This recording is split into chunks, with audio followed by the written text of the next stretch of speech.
Assalamualaikum warahmatullahi wabarakatuh. Perkenalkan, nama saya Aprilia Putri Anggraini, NIM 4112112020. Saya dari Prodi Teknik Sipil Reguler 2, Universitas Mercu Buana, Jakarta.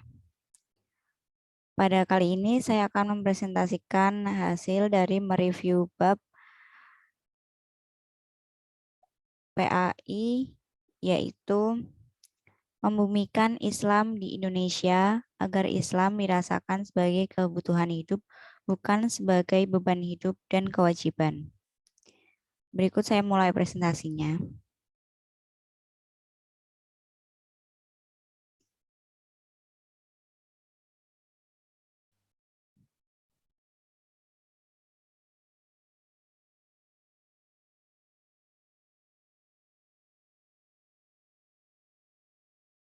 Ini merupakan tugas besar 2 PAI.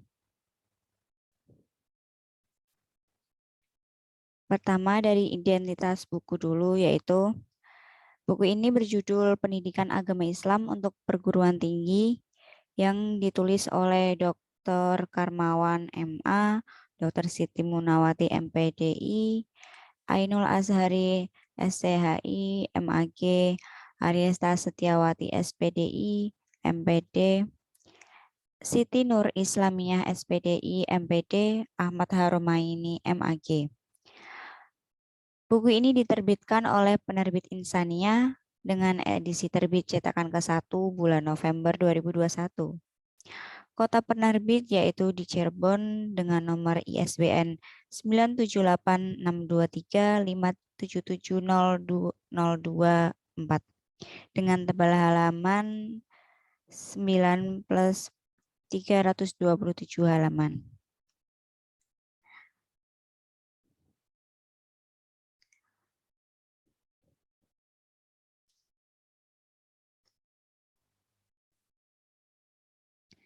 Latar belakang dari buku ini yaitu kemasyarakatan dalam berbagai aktivitas akan membawa perubahan sosial. Kemudian setiap perubahan sosial umumnya menyebabkan perubahan sistem dan nilai hukum. Keanekaragaman Islam yang semakin berubah di dalam aspek sosial, Islam datang dan merespon perubahan tersebut, membuka seluas-luasnya pembaharuan ajaran Islam yang dimaksudkan untuk mewujudkan kesejahteraan dalam bermasyarakat di lingkungan Islam maupun di luar Islam.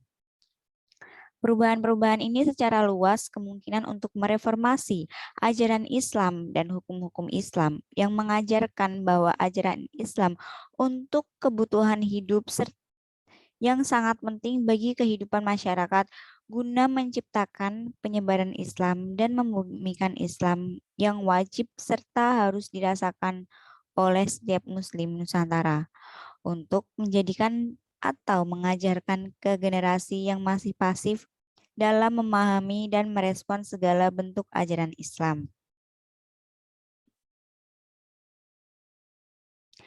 Mulai masuknya Islam di Indonesia.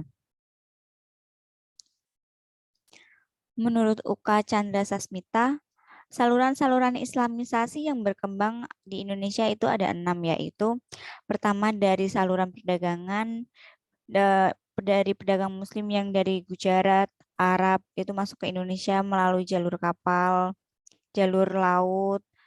Yang pertama kali kita masuknya dari Aceh. Nah, kedua yaitu jalur perkawinan. Para ulama-ulama saudagar-saudagar Muslim itu yang tadi itu menikah dengan warga setempat. Ketiga, jalur tasawuf. Keempat, jalur pendidikan. Jalur pendidikan yaitu seperti Sunan Giri, Sunan Bonang, Sunan Kalijaga juga termasuk. Semua Wali Songo itu termasuk saluran pendidikan. Kelima yaitu saluran kesenian dengan sebagai contoh Sunan Kalijaga, yaitu dengan memperkenalkan budaya wayang kulit di Indonesia. 6, saluran politik. Kemudian Islam sebagai doktrin kemanusiaan. Islam sebagai doktrin kemanusiaan sama halnya seperti HAM. HAM yaitu hak asasi manusia yang setiap manusia mempunyai hak tersebut sejak lahir dan tidak dapat diganggu-gugat. Bentuk-bentuk HAM yaitu satu, hak hidup tanpa ada rasa takut untuk dilukai atau dibunuh orang lain. Kedua yaitu hak kebebasan. Hak untuk bebas memiliki agama atau kepercayaan, memperoleh informasi, menyatakan pendapat, berserikat, berkumpul, dan lain-lain. Ketiga, hak kepemilikan yaitu hak untuk memilih sesuatu seperti pakaian, rumah, kendaraan, perusahaan, dan lain-lain. Lalu, Islam agama yang sempurna.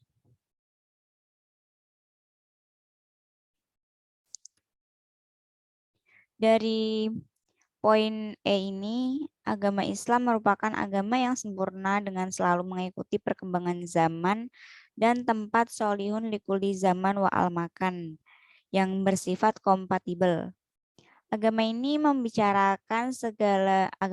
dimaksud agama Islam ya teman-teman, membicarakan segala perkara sesuai dengan baik dalam urusan duniawi maupun urusan ukhrawi. Islam bukanlah pikiran dari Nabi Muhammad Shallallahu Alaihi Wasallam. Walaupun Islam dengan Nabi Muhammad itu tidak dapat dipisahkan, Islam bukan suatu sistem kepercayaan ataupun ritual, tapi merupakan suatu sistem kehidupan yang lengkap, yang bersifat integral dan universal, yang mengatur semua kehidupan manusia di bumi ini.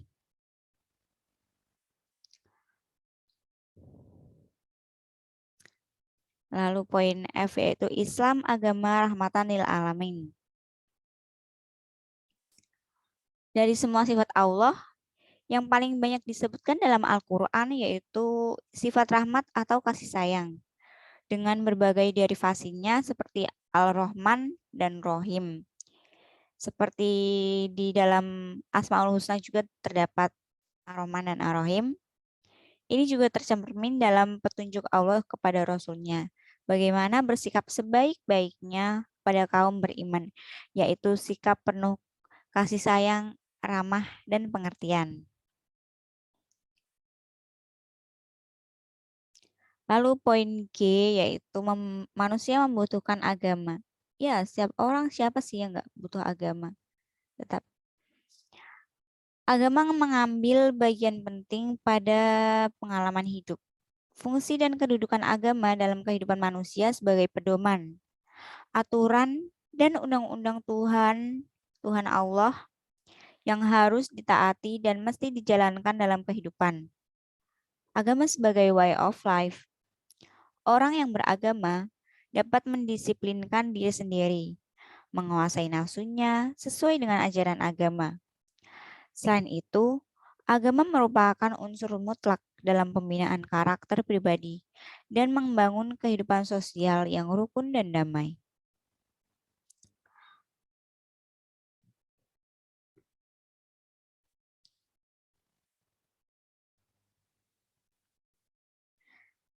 Sehingga dengan beragama tersebut, manusia mempunyai pegangan teguh untuk menjalani kehidupan. Banyak faktor pendorong manusia kenapa harus memeluk agama, yaitu manusia sudah fitrahnya untuk memiliki agama. Kedua yaitu ketika manusia membutuhkan pendekatan harmonis dengan Tuhan. Lalu untuk mendapatkan ketenangan pikiran dan fitrah jiwa, manusia juga membutuhkan agama. Saat kita gelisah, pikiran sedang kacau, kita sedang galau, sebaiknya siapa yang tempat yang paling baik untuk mengadu, yaitu kepada Tuhan. Keempat, yaitu mendapat perlindungan dari keselamatan hidup di dunia dan di akhirat kelak. Ya, dengan beragama, kita beribadah, kita berdoa untuk mendapatkan keselamatan di dunia maupun di akhirat. Poin H yaitu membumikan Islam.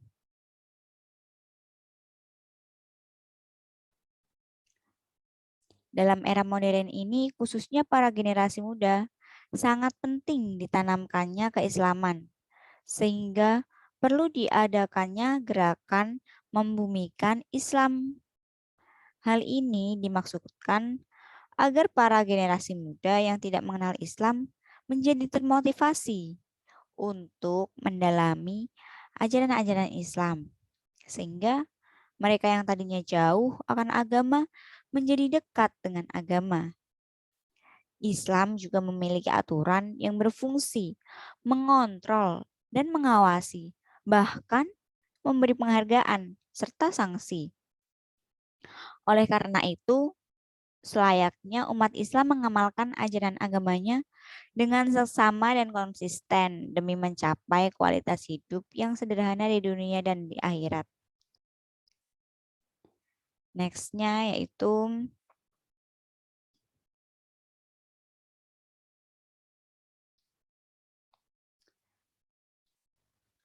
ada beberapa upaya yang dilakukan ulama untuk melakukan pembaruan Islam pada masa modern ini, yaitu dengan melakukan ijtihad, merubah strategi ijtihad dari yang ijtihad fardi atau individu menjadi ijtihad jam'i atau kolektif. Ketiga yaitu pembersihan ajaran-ajaran Islam dari tahayul dan kufarot. 4. Adanya studi lintas mazhab. 5. Adanya studi lintas agama. 6. Adanya studi tentang kritik matan hadis. 7. Melakukan kodifikasi, unifikasi, dan formalisasi hukum Islam. 8. Adanya propaganda modernisasi melalui media massa, mendirikan pendidikan formal dan non-formal, serta mendirikan lembaga sosial masyarakat.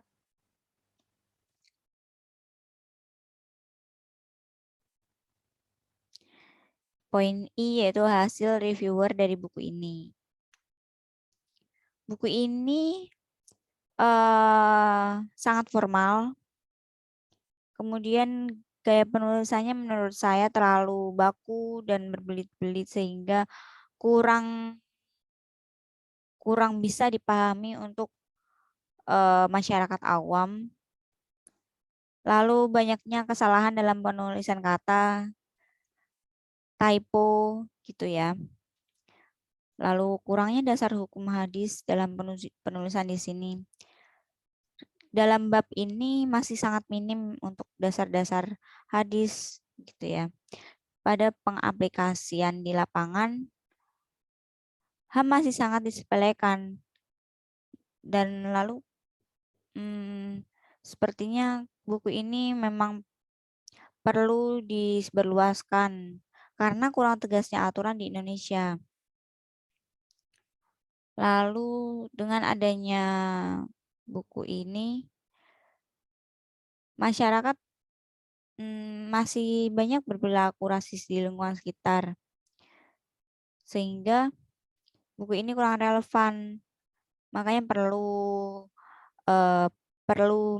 edukasi lagi untuk masyarakat sekitar. Agar Islam lebih membumi dengan semua kalangan masyarakat.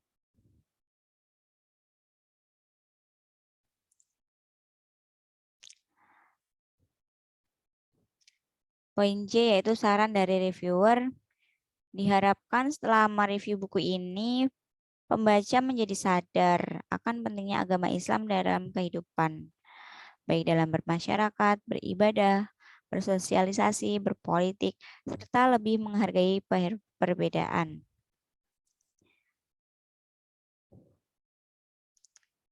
Lalu stop sharing. Terima kasih.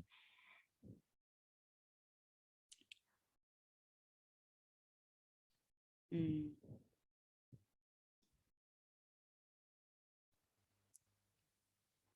Wassalamualaikum warahmatullahi wabarakatuh.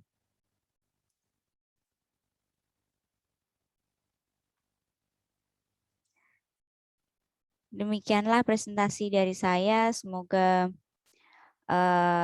bermanfaat untuk saya sendiri maupun orang lain. Terima kasih telah menyimak video ini. Kritik dan saran sangat saya butuhkan untuk kelanjutan ke depannya. Terima kasih. Wassalamualaikum warahmatullahi wabarakatuh.